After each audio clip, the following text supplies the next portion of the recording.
Bernard Bertschi nous a fait hier une présentation magnifique sur sa vision philosophique et avec un panorama culturel extraordinaire sur cet homme augmenté. Alors, voici la suite logique qu'on va essayer de faire à la fois différemment et aussi de manière un tout petit peu plus pragmatique. Et c'est pourquoi j'ai le plaisir de vous présenter 3 personnes. Alain Ducos, professeur à l'école vétérinaire, ingénieur en agriculture, spécialisé en génétique et qui travaille dans une unité mixte de recherche INRA, école vétérinaire, et dont la discipline est la génétique, mais aussi l'amélioration génétique des populations animales. Donc vous voyez, on est non plus dans la science-fiction, mais on est dans la réalité de l'être vivant transformé au travers de la production agricole.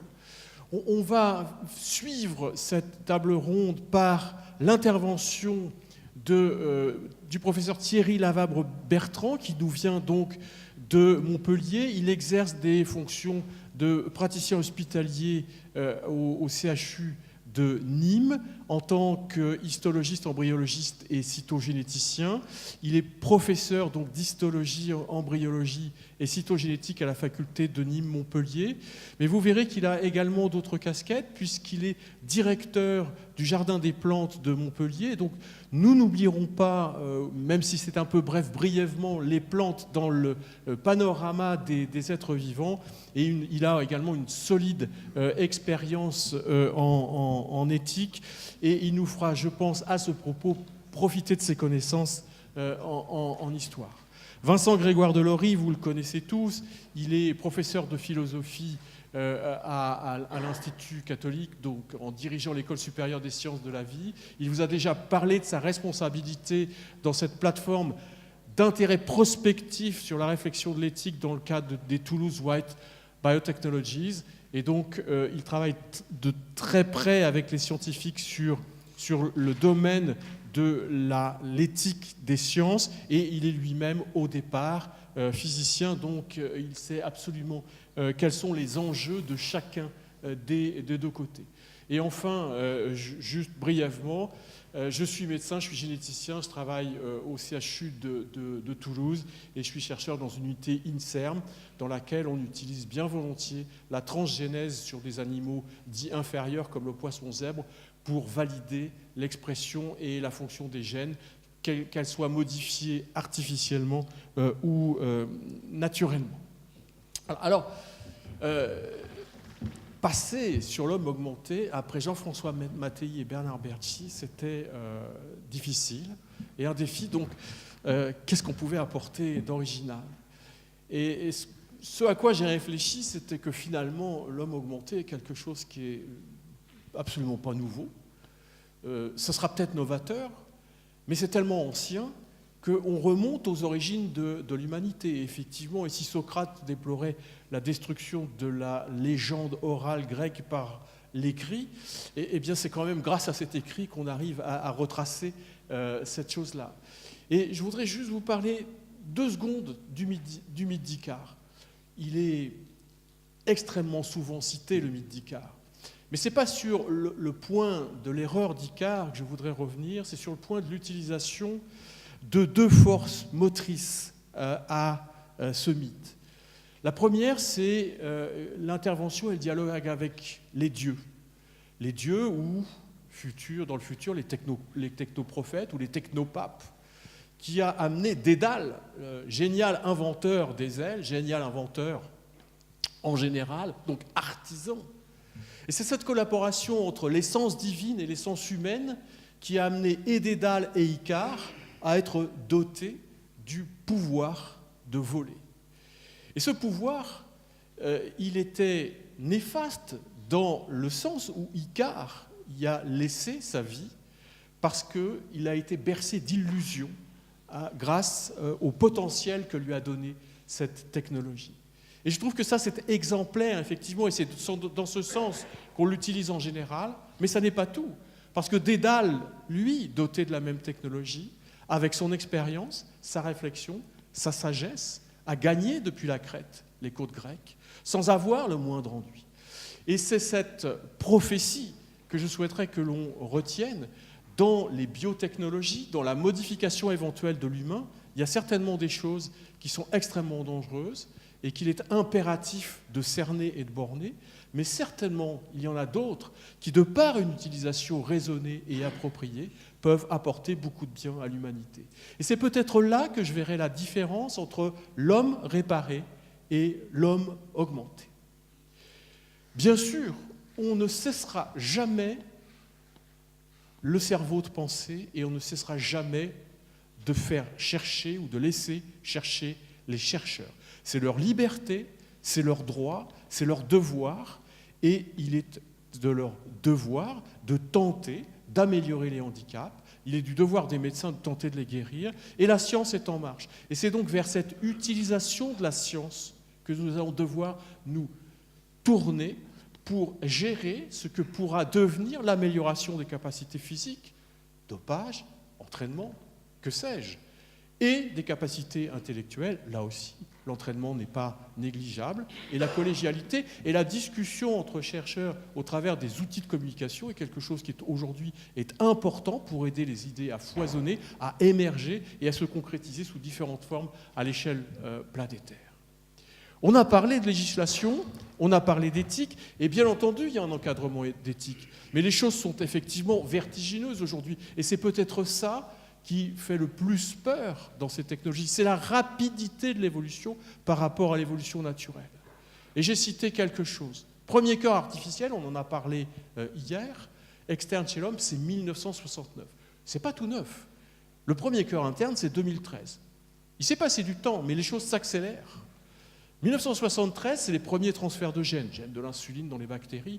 Aucun problème, ça n'a choqué personne ou pas beaucoup de personnes de pouvoir introduire un gène humain dans un micro-organisme. En fait, il y a eu, à la suite de ça, un moratoire sur la transgénèse parce qu'on s'est rendu compte que ça pouvait avoir des pouvoirs absolument effrayants et incontrôlés. 2000, premier succès.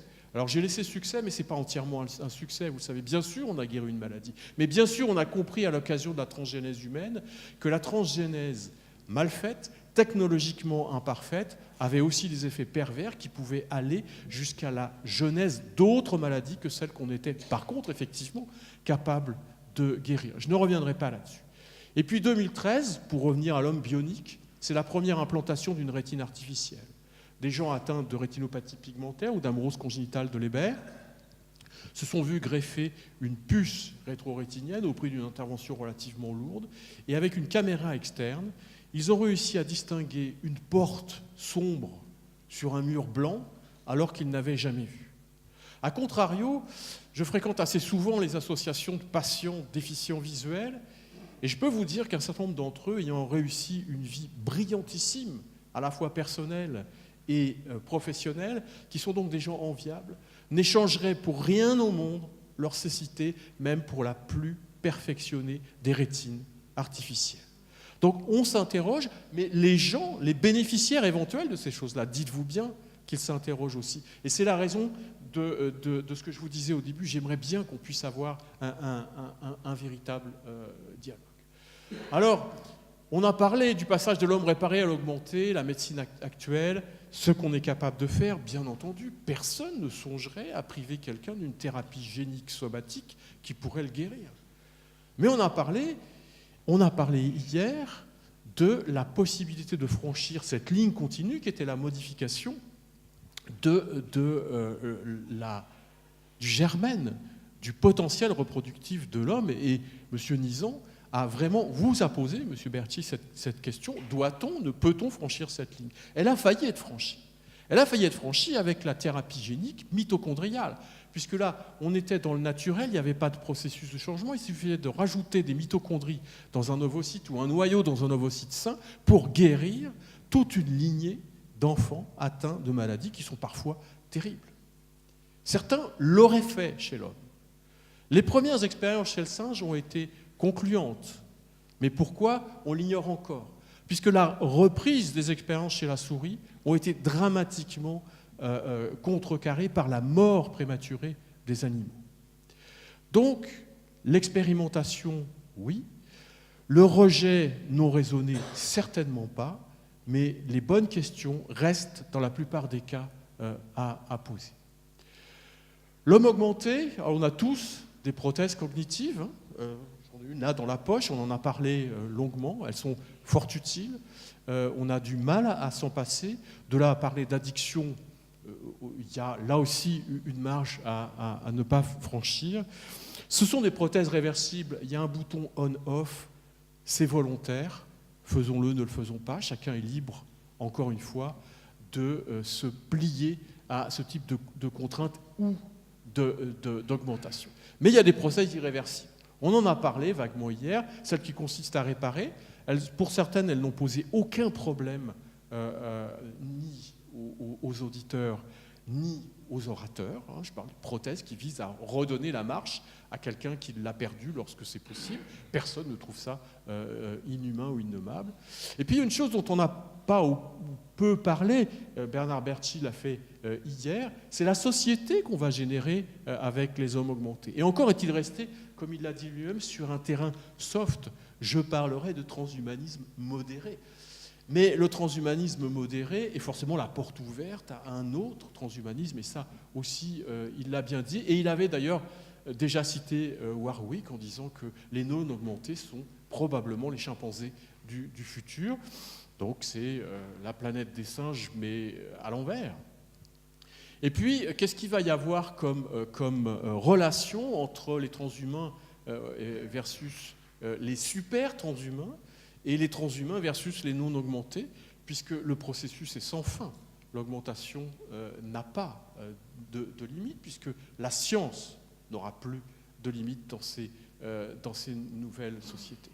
Et ce qu'on a tous vu, ce qu'on craint tous, c'est qu'au lieu d'obtenir une augmentation de l'homme au profit de la communauté humaine, ce soit un nivellement de l'ensemble des hommes, et donc finalement la perte de tout espace de liberté, ce qui donc, dans le cadre de la division de l'être pensant qu'est l'homme, probablement la diminution de celui-ci plutôt que son augmentation. Et puis je voudrais revenir sur le mythe de la perfection. Juste, là aussi, je vais faire appel à la mythologie. Et la mythologie, c'est Pandore. Pandore, de l'eau, de la boue, une intervention divine multiple, des interventions divines multiples, pour arriver à l'être parfait. Parfait dans sa plastique, parfait dans sa beauté, parfait dans son attrait. Le charisme y était, tout y était. Mais Pandore n'était pas satisfaite de son état. Et Pandore est allée chercher d'autres horizons, et ce de manière cataclysmique. Et cette conclusion est juste là pour nous dire, et c'est un propos de Nicolas Chassin ici présent, c'est que l'homme augmenté, ça n'existe pas.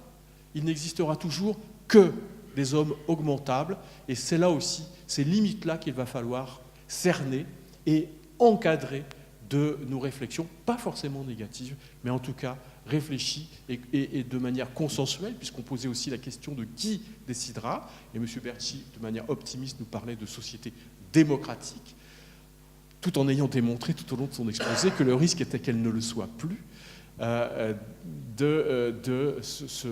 quels seront finalement les décideurs de l'augmentation, de la non-augmentation. Voilà, merci de votre attention. Et je voudrais passer maintenant la parole à quelqu'un qui est capable de nous montrer ce que sont les réalisations de l'augmentation, Alain Ducos, donc professeur à l'école vétérinaire.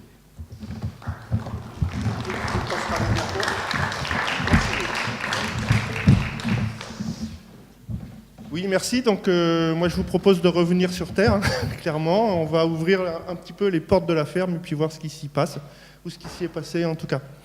Alors, Patrick, je vais prendre le truc. Voilà, donc, quand Patrick m'a invité à venir participer à une table ronde sur le thème de l'homme augmenté, je me suis dit, waouh, mais que lui a-t-il pris? Alors, il l'a expliqué un tout petit peu tout à l'heure. En y réfléchissant, moi-même de mon côté, on est venu à peu près à la même conclusion. Si on considère que l'homme augmenté, c'est un homme amélioré dans ses capacités, donc déjà amélioré, ça me parle un petit peu plus. Dans les techniques ou les technologies mobilisables pour l'amélioration, il y a la génétique évidemment, et ça c'est mon domaine d'expertise, en tout cas pour les espèces animales, veaux, vaches, cochons, poules, avec une prédilection pour le cochon, mais je ne suis pas là pour vous parler de moi. Alors, dans ce domaine de l'amélioration ou de l'intervention génétique sur les populations animales d'élevage, on peut considérer qu'on a un tout petit peu de recul, puisque finalement, on sélectionne des animaux depuis le moment où on les a domestiqués. Ça remonte à peu près à 10 000 ans, quoi.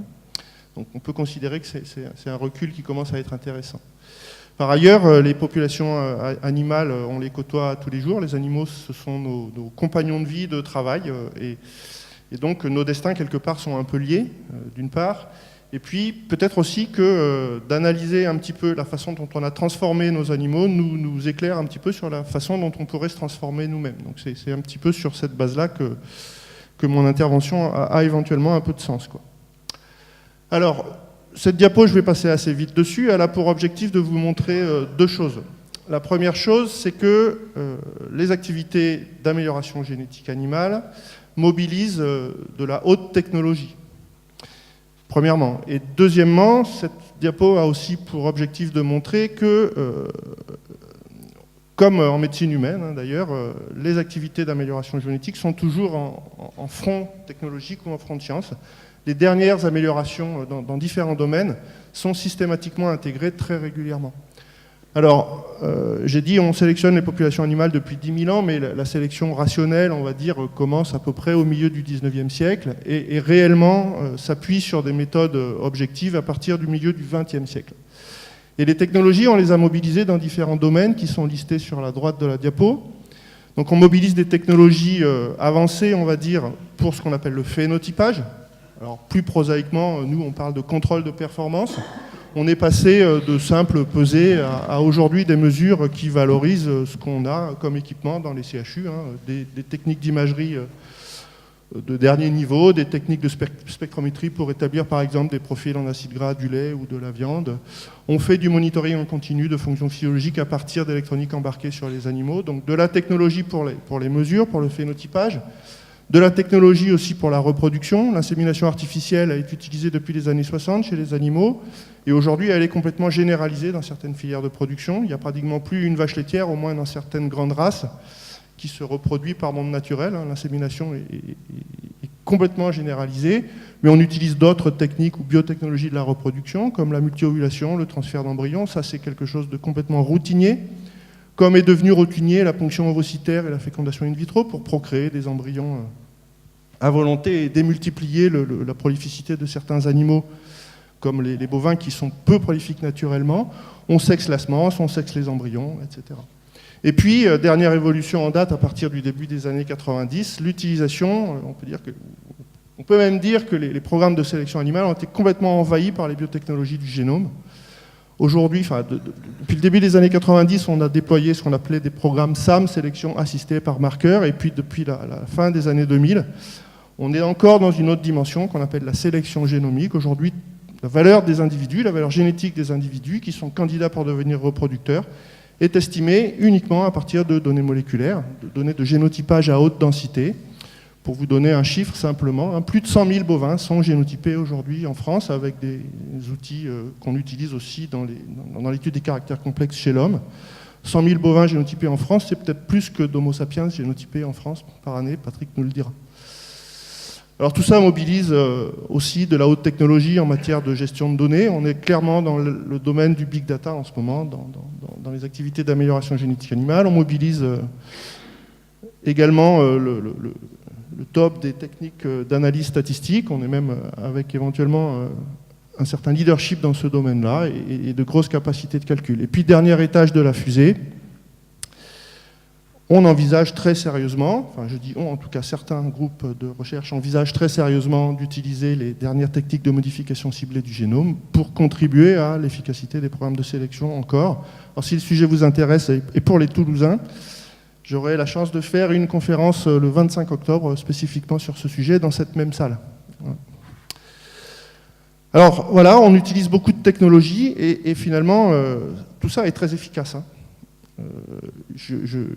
J'essaie de le démontrer simplement en vous donnant deux photos, en vous montrant ou présentant deux photos. Sur la gauche, la façon dont ont évolué les carcasses de poulet entre les années 60, on va dire, et les années 2000. Bon, les photos se passent presque de commentaires. Hein. On a complètement transformé la morphologie de nos animaux en augmentant considérablement la masse musculaire sur les carcasses. Alors on parle d'amélioration génétique. Je ne sais pas s'il faut parler d'amélioration génétique. En tout cas, il faut clairement parler de transformation génétique. Autre exemple à droite avec cette très emblématique race bovine sélectionnée par nos amis belges, qu'on appelle la race blanc-bleu belge, qui présente un phénotype qu'on appelle culard en français ou double muscling en anglais. Voilà.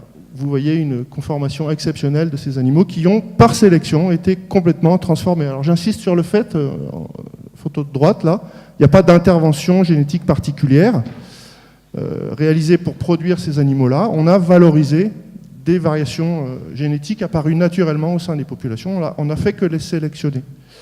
En d'autres termes, jusqu'à présent, et depuis 10 000 ans, nous sommes des chasseurs-cueilleurs de mutations qui confèrent aux animaux des caractéristiques particulières, par exemple celle-là. Et certains généticiens proposent aujourd'hui de devenir des cultivateurs de mutations en les créant nous-mêmes pour aller encore plus loin que ça, quoi. Alors ça, c'est deux exemples, hein, je pourrais en évoquer plein d'autres. Je pourrais dire par exemple que la production laitière des vaches a doublé en 50 ans. Voilà. Chaque année, dans les grandes races laitières aujourd'hui, on crée par le travail de sélection une évolution de 100 kg par lactation dans la production laitière des animaux. C'est considérable. Donc on a transformé complètement nos animaux, qui sont devenus beaucoup plus productifs. Alors maintenant, il y a des petites images qui ont sauté, mais c'est pas grave. Alors maintenant, essayons de prendre un peu de hauteur par rapport à tout ça et d'essayer d'en dresser un bilan, quoi. Quel est le bilan de tout ça? Alors, on peut penser éventuellement qu'il y a des impacts positifs à tout ça. C'est ceux que j'ai listés ici. On a considérablement amélioré la productivité des animaux. Quand avant, il fallait 2 vaches pour produire 10 tonnes de lait, aujourd'hui, il n'en faut plus qu'une. Et bien ça, la conséquence, c'est que le coût de production dans les élevages a baissé. Le coût des produits animaux pour le consommateur a baissé. Rendons-nous compte, hein, un œuf, ça vaut 10 centimes aujourd'hui. C'est presque anecdotique. C'est tellement anecdotique que les étudiants, pendant les semaines de bizutage, ils se balancent des œufs à la figure sans se rendre compte de la valeur de ce qu'ils balancent, quoi. C'est un produit nutritionnel exceptionnel, l'œuf, mais ça vaut plus rien, ça vaut tellement plus rien qu'on en fait n'importe quoi éventuellement. Et la part du budget de l'alimentation dans le budget global des ménages a considérablement baissé, hein, de presque 40% dans les années 60 à peu près 20% aujourd'hui. Donc ça, on peut considérer que c'est bien. Si on a moins d'alimentation, si on a moins de budget à consacrer à l'alimentation, ben on peut se changer l'iPhone plus régulièrement, quoi. On peut penser que c'est pas mal. Donc ça, ce sont des impacts économiques. Alors là, il y a une petite discussion qu'on pourrait avoir, hein, c'est quelle est la poule et l'œuf, quoi. Est-ce que c'est parce qu'on a amélioré la productivité des animaux que l'aliment est moins cher, ou est-ce que c'est le contraire? Est-ce que c'est parce que nous avons imposé, en donnant les clés du camion aux grands distributeurs, par exemple, est-ce que c'est parce que c'est nous qui avons imposé d'acheter notre bouffe moins chère que finalement les sélectionneurs se sont adaptés à ça pour procréer des animaux extrêmement productifs? Donc on a une part de responsabilité dans cette évolution aussi, hein, tous. On pourrait aussi lister dans les avantages ou les intérêts de tout ça, l'accès aux produits animaux s'est démocratisé. On peut penser que c'est plutôt pas mal parce que les produits animaux en termes de valeur nutritionnelle, tant qu'on n'en abuse pas, c'est intéressant. Et puis on peut aussi dire que c'est bien d'avoir augmenté la productivité des animaux parce que quand on a besoin que d'une vache pour produire 10 tonnes de lait au lieu de 2, on a des impacts environnementaux qui sont réduits. S'il avait fallu assumer l'augmentation de la production de viande sur Terre sans augmenter la productivité des animaux, il aurait fallu les ressources de 2 ou 3 planètes, quoi. Donc on peut penser que c'est pas mal d'avoir augmenté la productivité des animaux. Mais le revers de la médaille est celui-ci. Il y a d'autres impacts de tout ça qui sont quand même un peu moins favorables, quoi. Alors j'insiste, c'est la phrase du haut, sur le fait que quand on analyse l'impact de la transformation des animaux, il faut coupler analyse de l'impact de la transformation ou de l'évolution génétique des animaux et des systèmes d'élevage qui leur sont associés, quoi. Il est très difficile de faire la part des choses entre ce qui vient de la transformation de l'animal et ce qui vient de la transformation des systèmes d'élevage. Les deux marchent ensemble. Alors j'ai dit l'augmentation de productivité, ça peut être pas mal à certains égards, mais voilà, il y a une autre conséquence pour les animaux eux-mêmes, c'est globalement une baisse de la robustesse. On a aujourd'hui des vaches laitières qui sont capables de produire 15 000 kg de lait dans une lactation de 400 jours, mais qui ont beaucoup de mal à se reproduire, ou qui sont devenus très susceptibles à certaines pathologies, comme les mammites. J'ai des collègues vétérinaires qui connaissent ça aussi très bien, où même bien mieux que moi. Et du coup, on s'est dit, ben, c'est pas idéal, quoi. Dans une perspective de durabilité, ça pose question. Et aujourd'hui, et depuis déjà longtemps, qu'est-ce qu'on constate? On constate, ben, machine arrière toute, quoi. On est allé très loin, avant de se rendre compte qu'on était peut-être allé un peu loin. Et puis maintenant, on commence à se demander s'il ne faut pas prendre le chemin un petit peu inverse. Et ça fait réfléchir par rapport à ce qui nous occupe aujourd'hui, l'homme augmenté, il faudra réfléchir à ça aussi. Le bien-être des animaux est clairement compromis dans certains systèmes d'élevage. Je vous ai montré tout à l'heure un taureau de race blanc-bleu belge. Sachez que dans cette race, aujourd'hui, 100% des naissances se font par césarienne. Alors, il y a des vétérinaires qui font ça très bien, hein, Hervé, en 15 minutes, 100 €, et ça marche bien. Et puis voilà, il ne se pose plus de questions. C'est césarienne systématique. Il n'y a même plus de réflexion derrière ça. Ça marche comme ça, quoi. Bon. Et à ce motif-là, par exemple, les Suédois interdisent l'importation sur leur territoire de ce type d'animaux, pour des questions de bien-être animal, d'éthique. Alors après, on pourrait dire aussi, on a donc réduit la valeur ou le prix des produits animaux dans notre alimentation, et du coup, on en mange beaucoup plus, quoi. Et on en mange beaucoup plus que ce que sont nos besoins nutritionnels, finalement. Et puis ça pose un certain nombre de problèmes. Je crois qu'en Chine, il y a 100 millions de personnes diabétiques. J'ai cru lire ça quelque part, quoi. Et c'est la Chine qui augmente le plus sa consommation de viande ces dernières années. On pourrait parler longuement de l'impact environnemental des activités d'élevage, hein, ou de l'hyperconcentration des structures d'élevage dans certaines régions. Les marais d'algues vertes en Bretagne, cette année, ce n'est pas une vue de l'esprit, hein. On pourrait parler des problématiques d'antibiorésistance aussi, liées, alors qui ne sont pas que le fait de l'utilisation d'antibiotiques en élevage, hein, quand même, je précise, mais l'élevage n'est pas complètement hors de cause quand même. Et puis on pourrait, cerise sur le gâteau, dire que super, on a transformé nos animaux, on a transformé nos systèmes d'élevage, et quand on fait un peu le bilan aujourd'hui de ce qu'est l'économie des élevages en France, c'est la catastrophe, quoi. C'est pathétique. Et moi, c'est ce point-là, peut-être, que je trouve encore plus préoccupant que tous les autres. L'agriculture, aujourd'hui, c'est un gigantesque plan social, hein, dont on ne parle pas. Il y a des éleveurs qui se suicident tous les jours.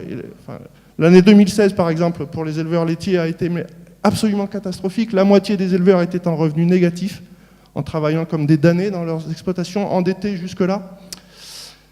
Donc ça, pour moi, vraiment, ça pose question, quoi. Voilà. Et puis, voilà, pour finir, ça amène à des questions un peu plus générales, quoi.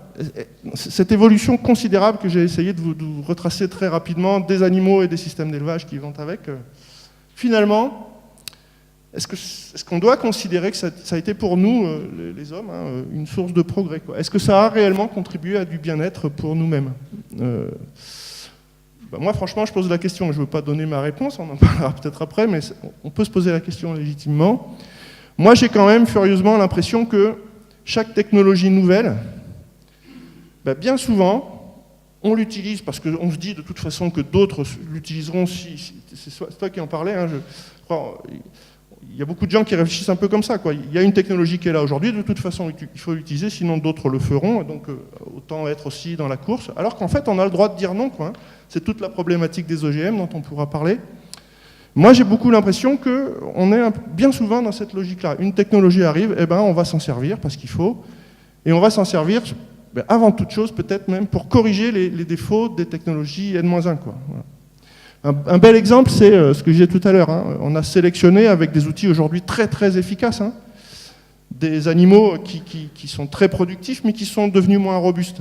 Aujourd'hui, certains sont en train de nous expliquer qu'il faut recourir à CRISPR-Cas9, aux modifications génétiques fines, pour modifier des gènes permettant de restaurer une certaine robustesse, et notamment une résistance aux maladies.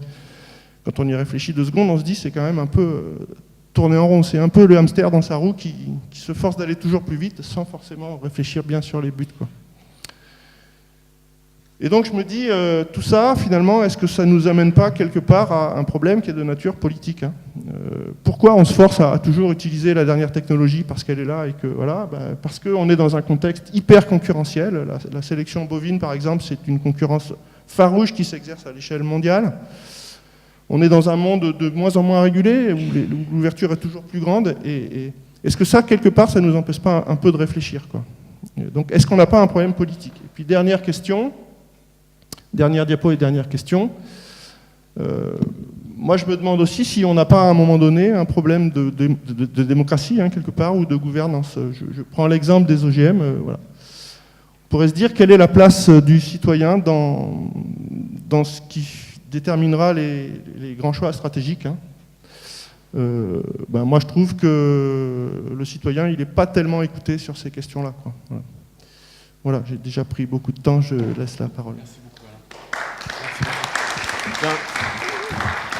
J'aimerais, vous voyez, on touche au vivant et ça impacte l'homme, c'est une évidence. Donc j'aimerais demander à Thierry Lavabre-Bertrand comment il voit l'homme dans tout ça. Ce serait une première question.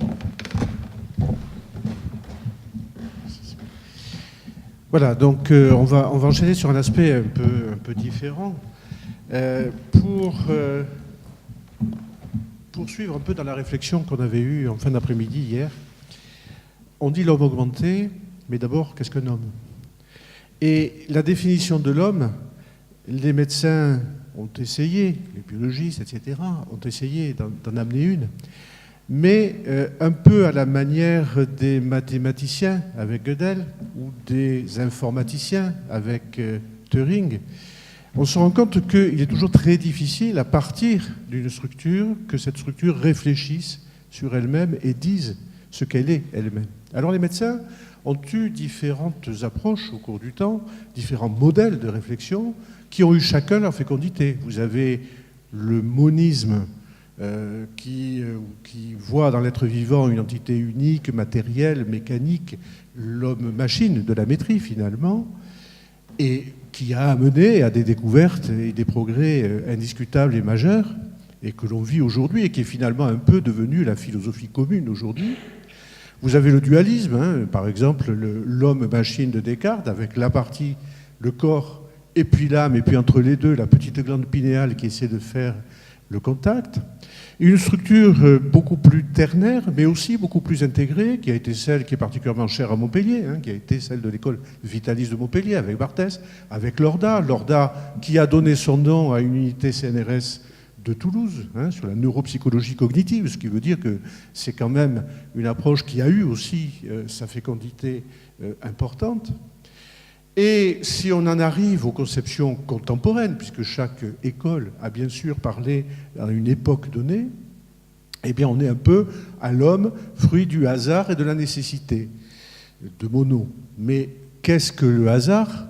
C'est justement cette part-là qui donne une dimension de mystère à l'homme, ouverte, une notion donc qui va être ouverte sur un libre arbitre, sur une possibilité, au moins une possibilité de liberté, et qui fait finalement ce qui va distinguer l'humain du robot, c'est-à-dire la possibilité de se concevoir, de se concevant, se concevoir, etc., etc., et qui donc donne une dimension unique à l'être humain, y compris d'un point de vue biologique. Alors ça, c'était ma première idée, c'est de dire, est-ce que dans l'approche de l'homme augmenté, on n'en reste pas trop à une vision unique, peut-être un peu datée d'ailleurs, de l'être humain? Parce que bien des choses, la part du hasard, la part de la probabilité, sont très importantes dans le fonctionnement de cet être humain.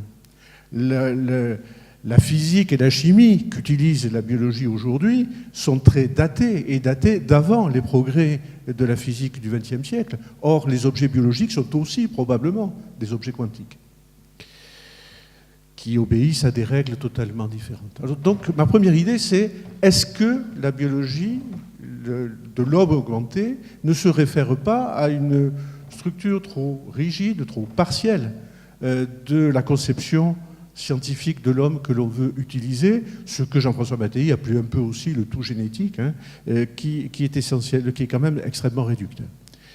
Deuxième grande idée, cet homme augmenté, eh bien finalement, on va essayer de le faire à partir des trois niveaux que l'on peut concevoir, que l'on pourrait concevoir dans l'homme. Un niveau, on pourrait dire, purement mécanique, un niveau biologique qui, lui, est beaucoup plus complexe, et lorsque vous touchez une partie, vous interférez avec l'ensemble, et puis va aussi essayer de s'attaquer à ce cœur finalement si mystérieux de l'homme que l'on pourrait considérer comme une troisième composantes. Alors, évidemment, au premier niveau, on a parlé tout à l'heure de rétine artificielle, c'est une intervention qui est extrêmement ponctuelle et qui répond à une, entre guillemets, mécanique relativement claire.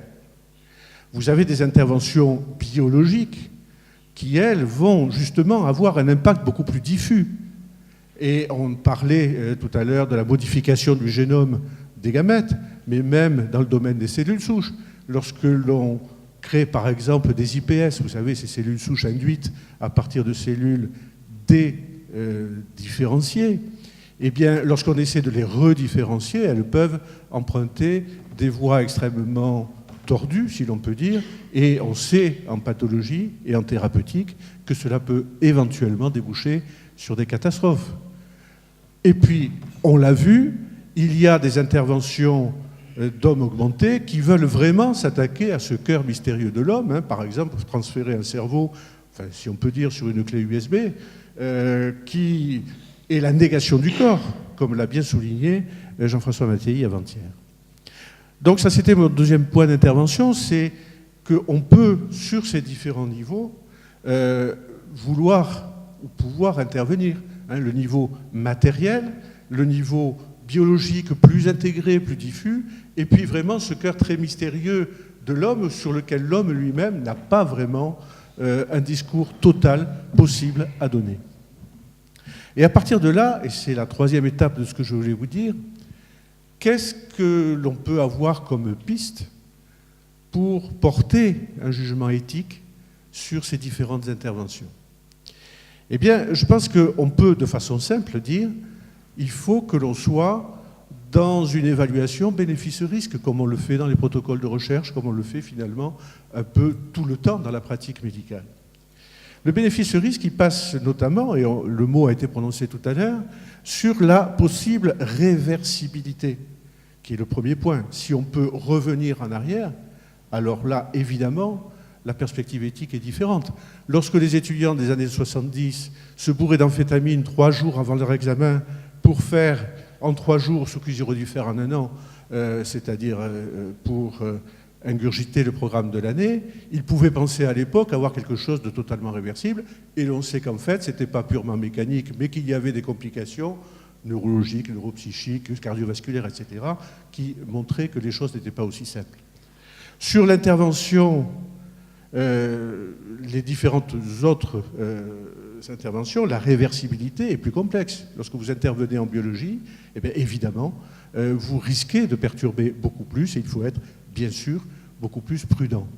Et donc, il faut faire une évaluation du bénéfice-risque, un peu en fonction du type d'intervention que vous avez. Si vous êtes au niveau 1, au niveau, je dirais, purement du mécanique, ça ne veut pas dire que vous n'avez pas des problèmes éthiques.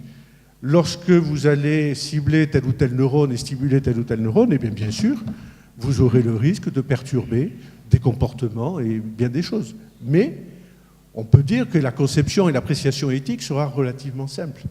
Dans le domaine biologique, on a parlé tout à l'heure des modifications de gamètes, eh bien les choses vont être plus compliquées. Quant à l'évaluation bénéfice-risque sur ce cœur mystérieux de l'homme, elle est radicalement impossible, puisque par définition, c'est quelque chose que nous n'arrivons pas à cerner dans sa totalité. Et l'appréciation éthique, donc, va pouvoir se faire par une analyse, à mon avis, des différents niveaux de cette intervention. Et puis, il va y avoir aussi un aspect qui est celui du lien entre l'individu et la société. Parce que dire homme augmenté, ça va en général pas être l'homme lui-même qui va s'augmenter. C'est quelqu'un qui va lui donner les moyens de s'augmenter, moyennant finance, pourquoi pas, mais après il faudra maintenir. Mais aussi, on a parlé par exemple de régimes totalitaires qui vont vouloir augmenter les capacités de leurs armées, etc. Mais ce sera fait pourquoi? Ce sera fait pour avoir une force armée plus performante, mais une force armée qui peut se retourner aussi contre celui qui les a augmentés. Et à ce moment-là, on peut très bien imaginer, et ce sera vraisemblablement le cas, qu'il y aura toujours le bouton rouge qui arrêtera le processus si jamais il devient dangereux. C'est-à-dire qu'en fait, on tombe sur un homme augmenté qui va être finalement plus vulnérable que sous-homme qui, lui, ne l'aura pas été. Le danger existe et il est tout à fait à envisager, notamment dans l'évaluation éthique. Alors je ne veux pas poursuivre parce qu'il faut qu'on ait du temps pour discuter, mais je voudrais juste, pour terminer, vous faire 2 citations de Paul Valéry. Nous sommes quand même en Occitanie, il faut revenir aux sources. Et 2 citations qui sont en miroir et qui traitent du soin. Mais on a vu tout à l'heure qu'entre l'homme réparé et l'homme augmenté, la frontière est étroite. Alors, première citation qui paraît assez négative. Le malade de l'avenir est une collection de fiches, de graphiques, de nombres et d'enregistrements divers.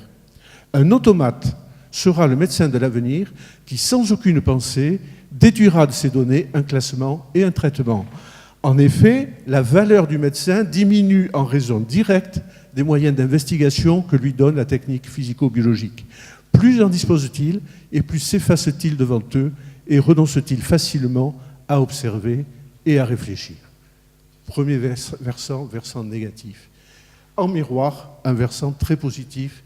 Qu'est-ce que le soin ? Soigner, donner des soins, c'est aussi une politique. Cela peut être fait avec une rigueur dont la douceur est l'enveloppe essentielle. Une attention exquise à la vie que l'on veille et surveille. Une sorte d'élégance dans les actes. Une présence et une légèreté. Une prévision et une sorte de perception très éveillée qui observe les moindres signes. C'est une sorte d'œuvre, de poème, et qui n'a jamais été écrit, que la sollicitude intelligente compose. Eh bien, ces termes de sollicitude intelligente, je crois que finalement, on est au cœur de l'évaluation éthique de toutes les pratiques médicales, y compris de l'augmentation de l'homme. Voilà ce que je voulais vous dire. Merci beaucoup Thierry. J'aimerais maintenant, si vous voulez, qu'on survole un peu ces causes, ces conséquences et ces moyens d'analyse à l'aune d'un philosophe, et Vincent Grégoire Delory va nous parler de ça, et puis vous, en même temps, en profiter pour vous ouvrir la parole et vous laisser réagir. Merci beaucoup, bonjour à tous. Alors l'avantage quand on est philosophe, c'est que traditionnellement on parle en dernier, ce qui laisse le temps de réfléchir à ce qui a été dit juste avant et d'y rebondir. Et quand je vous entendais parler tous les trois à l'instant, je pensais au livre de Ferdinand Ossendowski, Bêtes, hommes et dieux. Les animaux, les bêtes, les hommes et la mythologie, les dieux, tout y est. Et ce qui me semble intéressant dans cette question que nous sommes en train de survoler, pour revenir un petit peu à ces côtés mythiques et mythologiques, c'est que je me dis, regardez, nous sommes dans une salle, nous sommes des homo sapiens sapiens, et nous sommes dans une salle. La salle qui nous entoure est-elle naturelle ou artificielle ? Qu'est-ce que vous en pensez ? On va tous dire naturellement que c'est artificiel. Ce sont des briques, ce qu'on a. Mais je ne suis pas si sûr, moi. Regardez, et je vais revenir sur le mythe, et ensuite peut-être que ça permettra de se poser la question de ce qu'est l'augmentation, la perfection. Souvenez-vous ce fameux mythe du péché originel, la connaissance originelle plus exactement. Vous en souvenez ?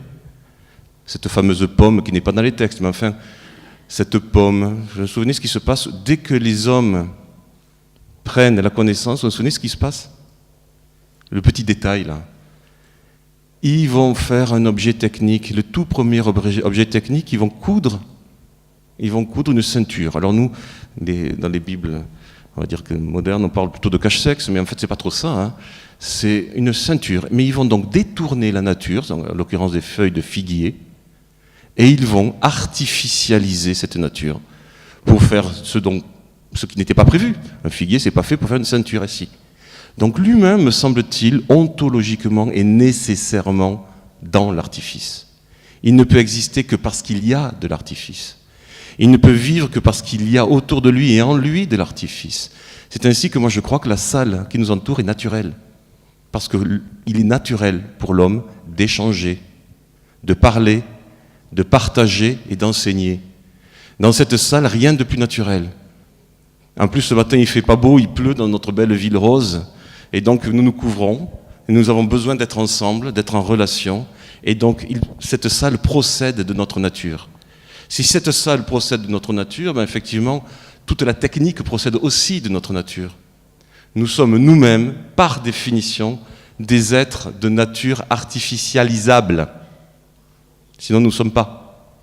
Et c'est ainsi que, comme on l'a dit tout à l'heure, finalement, eh bien, nous sommes passés de la révolution néolithique, du bon vieux temps des chasseurs-cueilleurs, qui avaient déjà aussi leur artifice, à la révolution néolithique, où effectivement l'artifice s'est développé de plus en plus, de plus en plus. Et effectivement, ces animaux qui autour de nous, que nous artificialisons, c'est une vraie question. Est-ce que c'est notre devoir de le faire? Dans la même Bible, dans ces mêmes mythes anciens, on nous demande bien d'être maître, et comme maître et possesseur d'une certaine manière de la nature, c'est-à-dire en fait de faire de la nature, de l'orienter. La liberté de l'humain serait vraiment d'orienter ce qu'il y a autour de lui, de le réorienter. Mais attention, le réorienter dans quel but? Le réorienter pour quoi faire? Ce qui a été dit aussi, ce qui a été dit plusieurs fois dans les conférences précédentes et dans les journées précédentes. Quels sont les buts de cette réorientation? Finalement, est-ce que la nature artificielle de l'homme suppose que nous devions nous auto-orienter? L'orientation est-elle une appropriation? Devons-nous nous approprier nous-mêmes pour nous orienter sans pour autant chercher d'autres choses que finalement nous perfectionner? Je terminerai avec ça parce que ces points sont pour moi importants. J'y reviendrai d'ailleurs cet après-midi. Perfectionner, c'est quoi la perfection? Qu'est-ce qu'on veut dire par se perfectionner? Est-ce que le transhumain, l'homme augmenté, est-ce que l'animal est perfectionné? Oui, dans un sens, perfectus. Vous savez, quand on est perfectionné, la perfection, c'est d'être parfaitement en adéquation avec un objet. J'ai besoin de quelque chose, je l'ai, il est parfaitement ciselé, c'est parfait. C'est parfait à un moment donné, à un temps donné. Et puis après, ça peut être obsolète. On sait bien que la perfection de nos téléphones ne dure qu'un temps. Mais dans un premier temps, c'est parfait. On est très content. Et puis, c'est les plus. Est-ce que la perfection, c'est un accomplissement? Et là, c'est extrêmement intéressant. Parce que finalement, est-ce que la perfection, est-ce que c'est un devenir? Est-ce que je suis parfait parce que je deviens? Parce que je deviens ce que je suis? Est-ce que je suis parfait parce que précisément, je suis dans une dynamique et dans un monde mouvant? Et ma perfection, c'est précisément de ne pas savoir autre chose que de savoir que je suis dans un mouvement. Je m'accomplis. C'est plutôt grec, ça. Ou la perfection, est-ce que c'est une perfection morale? Je ne nuis pas. Je suis parfait parce que je ne nuis pas, je suis un saint. Je ne nuis à personne. Je suis un exemple. Et finalement, est-ce qu'on n'est pas tout ça à la fois? On a besoin d'être dans une adéquation parfaite. Nous avons des besoins. Nous nous sentons en mouvement, en devenir. Un peu plus grec. Et enfin, on a un petit peu ce trouble, car on voudrait ne pas faire le mal, et pourtant on le fait. On est imparfait, on le sait, mais on avance quand même. Donc finalement, la question que j'ai envie de poser, c'est que ces biotechnologies, ces nanotechnologies, cette convergence NBIC, est-ce qu'elles ont comme but, comme impératif éthique, de nous perfectibiliser? Et si oui, d'accord, pensons-le, mais pensons-le, je dirais, de manière extrêmement posée, pensons-le sans avoir peur des sciences, des techniques, à condition, bien sûr, de les maîtriser de façon à ce qu'elles puissent pas elles-mêmes devenir notre propre dynamique. Je vous remercie.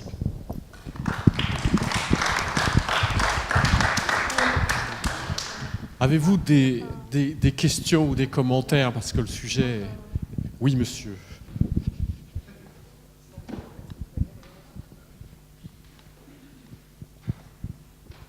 Merci. Bernard Burel. C'est une question qui s'adresse à monsieur Ducos, ou Ducos. Vous avez parlé, me semble-t-il, de manipulation sur les embryons, manipulation génétique. Alors, pour quelqu'un comme moi qui est totalement analphabète dans ce domaine-là, est-ce que vous pourriez nous expliquer simplement et clairement quel type de manipulation vous effectuez sur les embryons?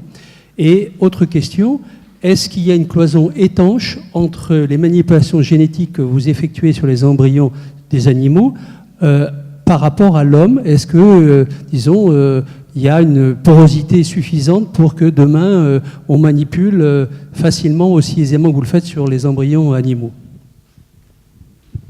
Oui, alors un exemple de manipulation publié et dont les promoteurs annoncent déjà la commercialisation. Donc je prends un exemple dans l'espèce porcine, une maladie très embêtante pour l'élevage de porcs à l'échelle mondiale, ça s'appelle SDRP, ça veut dire syndrome dysgénésique et respiratoire porcin.